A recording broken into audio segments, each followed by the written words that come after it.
सरकार पे भरोसे मत रहिए, सरकार को मजबूर करिए कि वो हमारे भरोसे रहे। देश की संसद में रात की 1:30 बजे तक बैठता हूं हमारे आदिवासी भाइयों की आवाज उठाने के लिए, तो यहां पर मुझे 5 बजे तक बैठने में कोई दिक्कत नहीं है। हर कानून आता है, जिस बजट सत्र में आता है उसी बजट सत्र में पास हो जाता है, लेकिन आदिवासियों के कानून 20-20 साल हो गए, 25-25 साल हो गए संसद में आने के बावजूद भी रुके हुए। देखिए देश के अंदर छोटी सी कुछ घटना हो जाती है, हाहाकार मच जाता है, मीडिया हो, सरकार हो, न्यायालय हो, कोर्ट हो, संज्ञान ले लेती है।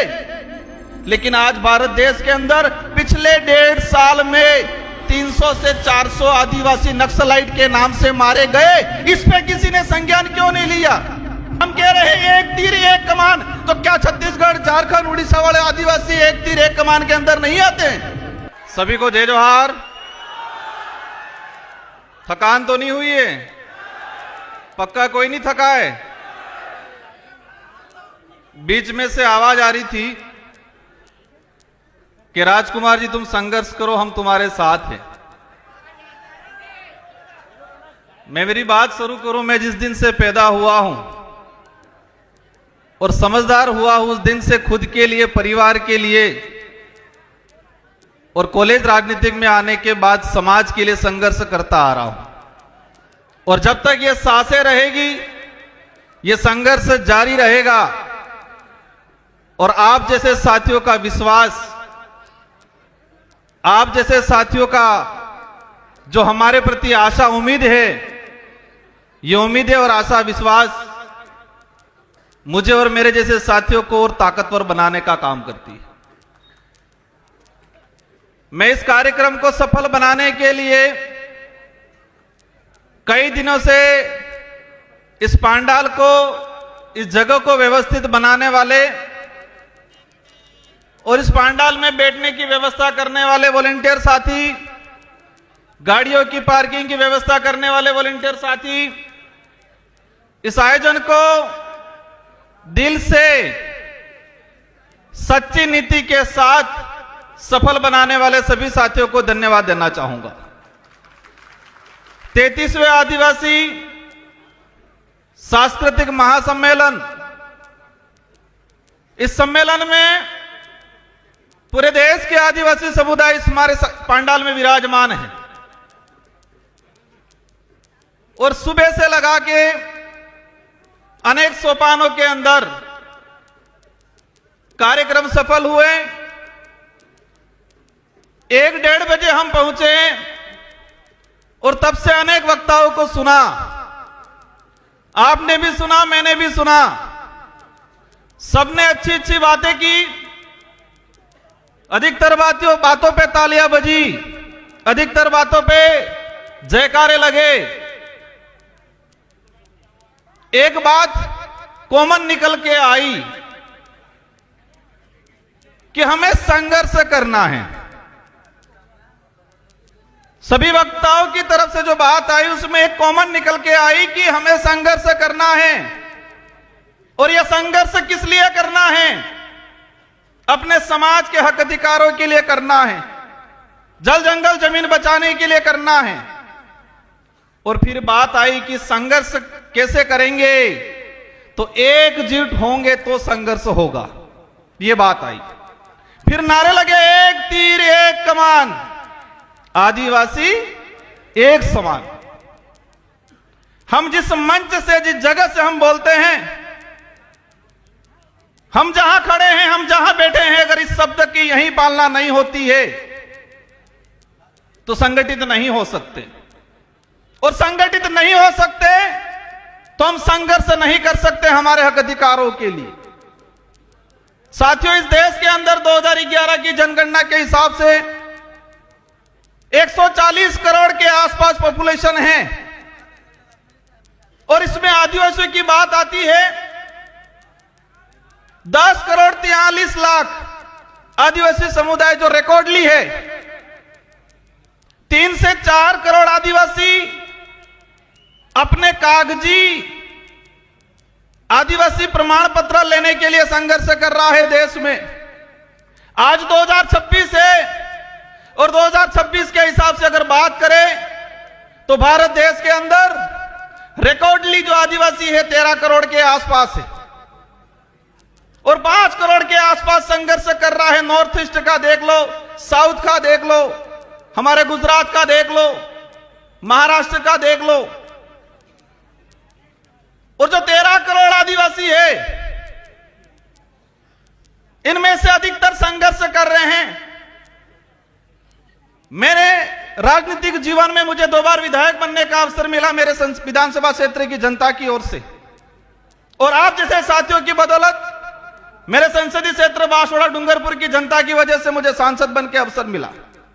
मैं बैठे बैठे विचार कर रहा था, कई साथी पूछ रहे थे राजकुमार जी आपका नंबर कब आ रहा है। मैं मन ही मन हंस रहा था कि देश की संसद में रात की 1:30 बजे तक बैठता हूं हमारे आदिवासी भाइयों की आवाज उठाने के लिए, तो यहां पर मुझे 5 बजे तक बैठने में कोई दिक्कत नहीं है। जिस देश की संसद में भूखे प्यासे रात की 1:30 बजे तक बैठा हूं आदिवासियों की आवाज बनने के लिए, तो मुझे यहां पर रात की 6 बजे 7 बजे 8 बजे तक बैठने में कोई दिक्कत नहीं है। मन ही मन हंस रहा था। साथियों, संघर्ष करना है तो संघर्ष करना है तो पेशेंस रखना है हम सबको। मैं बात कर रहा था 13 करोड़ के आसपास आदिवासी है इस देश के अंदर रिकॉर्डली। पूर्व में पैसा कानून को लेके, 5वीं अनुसूची को लेके, फॉरेस्ट राइट एक्टों को लेके बात हुई, तो 13 करोड़ में से अधिकतर आदिवासी समुदाय संघर्ष कर रहा है। कोई आरक्षण के लिए कर रहा है, कोई अपना घर बचाने के लिए कर रहा है, कोई अपनी पहचान को जिंदा रखने के लिए कर रहा है, कोई जल जंगल जमीन के लिए कर रहा है। फॉरेस्ट राइट एक्ट की पूर्व वक्ताओं ने बात की, भारत देश के अंदर 25 लाख वन अधिकार अधिनियम के दावे प्रक्रियाधीन पेंडिंग पड़े हुए हैं। 25 लाख। एक परिवार में 5 सदस्य भी अगर मान लेते हैं तो 1,25,30 लाख के आसपास जनसंख्या हुई। मतलब यह हुआ पहला संघर्ष कि वन विभाग के अंदर रहने वाला भारत देश का आदिवासी 1,30 लाख के आसपास, जो सरकारी रिकॉर्ड है, मेरा रिकॉर्ड नहीं है, जो फॉरेस्ट राइट एक्ट के तहत दावे प्रक्रियाधीन चल रहे हैं, 1,30 लाख आदिवासी वन विभाग में बैठा हुआ संघर्ष कर रहा है और कागज में नहीं आया है रिकॉर्ड में, वो 1 करोड़ और होगा। देश के अंदर वन विभाग के बाद चारागाह बिलाना जमीन की बात आती है, और चारागाह बिलाना जमीन की बात आती है।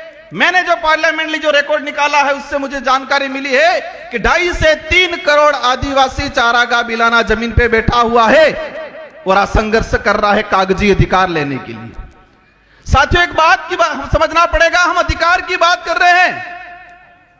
इस जमीन पे हमारा पुरखाई अधिकार है, हम कहते हैं इस देश के मूल मालिक हैं, लेकिन कागजी अधिकार के लिए संघर्ष कर रहे हैं। कौन सा अधिकार चाहिए? कागजी अधिकार। उस जमीन पे आजादी से पहले हमारे बाप दादा बैठे हैं, उन्होंने कुआं खोदा है, मकान बनाया है, लेकिन उसके पास कागज नहीं है। अब यह समझने पड़ेगा कागज कब जाएगा उस परिवार में, उस समाज में।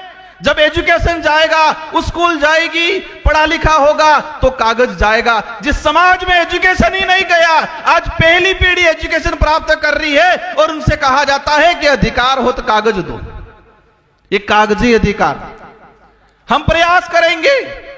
देश के अंदर अनेक शोध संस्थाएं हैं, इसरो है, बड़े बड़े सैटेलाइट लगे हुए हैं, तो उन सैटेलाइटों से पता क्यों नहीं लग रहा है कि आदिवासी कब से बैठा हुआ है उस धरती पे, उससे कागज क्यों मांगा जा रहा है? यह आदिवासियों को गुमराह करने का तरीका है, बिजी रखने का तरीका है।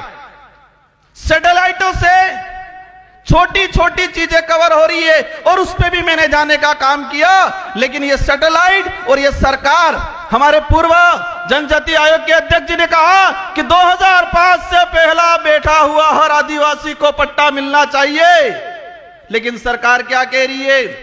सैटेलाइट से देखेंगे, जिसका मकान है उसको देंगे। और हमारा मकान क्या छत वाला रहता है कि झोपड़ी वाला रहता है? ये सैटेलाइट, ये सरकारें झोपड़ी वाला जो मकान है, हमारा केलूपोस मकान है, जो हमारा कुआं है, उसको मकान नहीं मान रही है। जो चार दीवारी बनी हुई है, जिसकी छत लगी हुई है, उसी को वो मकान मान रहे हैं। अगर इस स्थिति में हमारे अध्यक्ष जी अगर कह के जाते हैं क्या हमें मिलेगा पट्टा? आज देश के अंदर जो स्थिति, इसके अलावा क्या बटे? इनसे ज्यादा तो लड़ रहे धर्मों में, पार्टियों में। कोई हिंदू बन गया, कोई ईसाई बन गया, कोई बौद्ध बन गया, कोई जैन बन गया, कोई मुस्लिम बन गया। पूर्व वक्ता ने कहा था कि आपस में ही लड़ रहे हैं, और मेरा जहां तक आकलन है, अगर हम नहीं समझे तो यह लड़ाई और तेज होने वाली है। जिस तरह मणिपुर में हुआ, इसी तरह छत्तीसगढ़ में हो रहा है।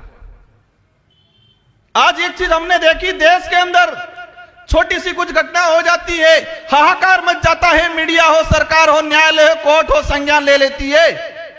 लेकिन आज भारत देश के अंदर पिछले 1.5 साल में 300 से 400 आदिवासी नक्सलाइट के नाम से मारे गए। इस पे किसी ने संज्ञान क्यों नहीं लिया? इस पे यहां पर भी बात नहीं हो रही है।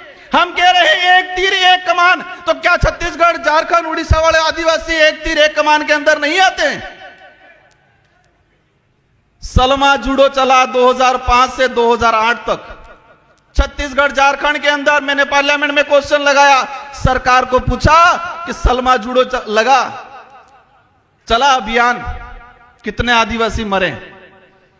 सरकार कह रही है हमारे पास कोई फेक आंकड़ा नहीं है। इंसान मरा है, भारत देश का नागरिक मरा है, और सरकार कह रही है कि हमारे पास पूर्ण कोई आंकड़ा नहीं है।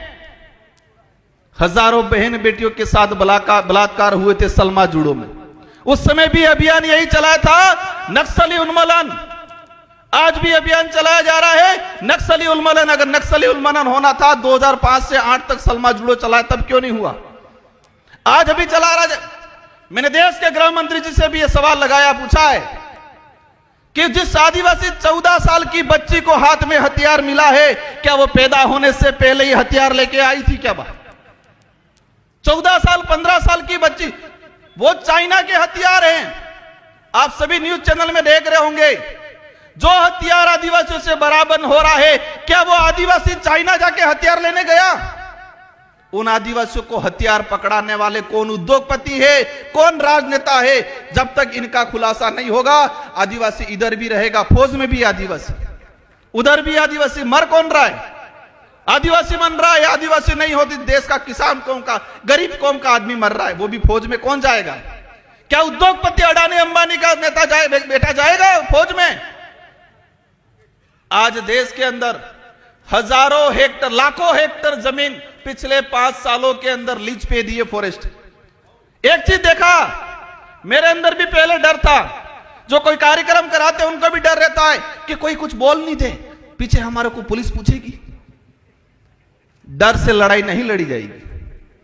डरोगे तो मरोगे। हम सच्चाई के लिए लड़ रहे हैं तो लड़ना पड़ेगा। अगर हम जो बात बोल रहे हैं सरकार लिख के दे दे ये गलत है, जो बात हम पार्लियामेंट में बोल सकते हैं वो बात इस मंचों से भी होनी चाहिए आप लोगों के द्वारा।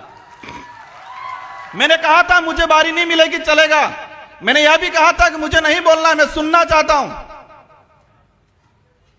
साथियों, मैंने पिछले सम्मेलन आयोजन कमेटी का सम्मान करता हूं सभी का। मैंने पिछली बार में कहा था कि हम जो हर साल आयोजन करते हैं, जितने जो वक्ता अपनी बात रखते हैं, एक मेमोरेंडम बनाए, प्रस्ताव बनाए और वही डेलीगेशन राष्ट्रपति से मिले, प्रधानमंत्री से मिले, सारे राज्यों के मुख्यमंत्री से मिले। ये करना पड़ेगा। बाकी हम सांसद बन जाए